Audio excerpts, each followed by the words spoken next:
കൂട്ടുകാരെ ഇന്ന് നമ്മൾ കാണാൻ പോണത് വേറെ ഒന്നുമല്ല, നമ്മളെ ചിലന്തി വല നെയ്യുന്നതാണ് കേട്ടോ. ഞാനൊരു 9x സ്പീഡിലായിട്ടേക്കണത് നിങ്ങൾ നോക്കിയേ. ഇത് മനോഹരമായിട്ടാണല്ലോ ഇത് നെയ്യുന്നത്. ഭയങ്കര ദൂരമുണ്ട് കേട്ടോ, നല്ല ഗ്യാപ്പിലാണ് ഇത് നെയ്യുന്നത്.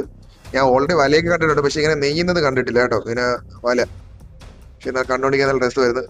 പിന്നെ ഇത് ലോങ് വീഡിയോ ആയതുകൊണ്ടാണ് നിങ്ങൾക്ക് ഫാസ്റ്റ് ആയിട്ട് കാണിക്കുന്നത് കേട്ടോ. ഇതിലൊരു സൈഡ് ചെറുതായിട്ട് പൊട്ടിപ്പോയപ്പോൾ ആ സൈഡിലോട്ടൊക്കെ പോയി ക്ലിയർ ചെയ്തിട്ട് പൊക്കോണ്ടിരിക്കുകയാണ്. ഇത് കാണുമ്പോൾ എനിക്കൊരു കുട്ടിക്കഥയാണ് ഓർമ്മ വരുന്നത് കേട്ടോ. ഒരു രാജാവ് 7-8 പ്രാവശ്യം യുദ്ധം ചെയ്ത് തോറ്റുപോകും കേട്ടോ. അങ്ങനെ വിഷമിച്ച ഒരു സ്ഥലത്ത് പോയി നിൽക്കാൻ നേരത്തെ ഇങ്ങനെ കണക്ക് ഒരു ചിലന്തി ഇങ്ങനെ വല കെട്ടും, അത് ആരാ വന്ന് പൊട്ടിക്കും, പിന്നെയും വല കെട്ടും, ആരാ വന്ന് പൊട്ടിക്കും, പിന്നെയും അത് വല കെട്ടും. ഇത് തോറ്റു കൊടുക്കുന്നില്ല കേട്ടോ, ഇത് മരിക്കുന്ന വരെ ഇതിങ്ങനെ ചെയ്തുകൊണ്ടിരിക്കും.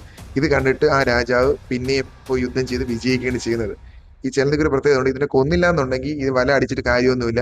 നമ്മൾ വല അടിച്ചിട്ട് പോകുമ്പോൾ രാവിലെ ആകുമ്പോൾ പിന്നെ ഇത് ഇവിടെ അല്ലെങ്കിൽ വേറൊരു സ്ഥലത്ത് കെട്ടും. അതാണ് ഇതിന്റെ ഒരു പ്രത്യേകത. അവസാനം അത് കംപ്ലീറ്റ് ചെയ്ത് നടുക്കേറി ഇരിക്കുകയാണ്.